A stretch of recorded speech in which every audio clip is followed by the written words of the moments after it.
نبی پاک صلی اللہ تعالی علیہ وسلم کی خدمت میں ایک خاتون آئی. اس نے آ کے عرض کی یا رسول اللہ صلی اللہ تعالی علیہ وسلم میرے اور میرے شوہر کے درمیان محبت کوئی نہیں.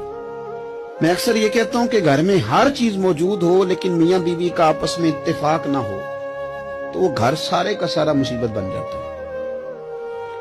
بچے بیچارے تشویش کا شکار ہوتے ہیں کہ ابھی لڑائی ہو جائے گی, پتہ نہیں کیا بنے گا.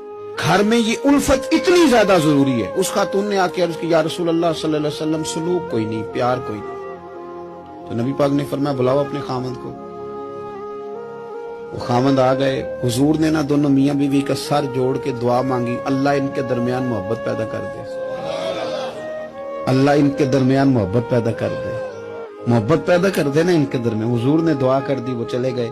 کچھ دنوں کے بعد حضرت عمر بھی ساتھ تھے, حضور وہاں سے گزر رہے تھے.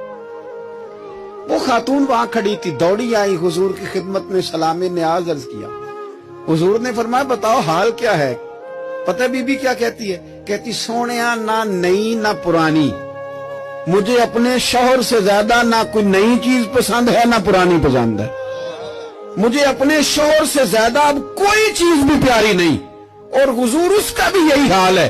بی بی نے بات سنائی تو جواب میں حضور کیا فرمانے لگے؟ حضور فرمانے لگے میں گواہی دیتا ہوں کہ میں اللہ کا سچا رسول ہوں.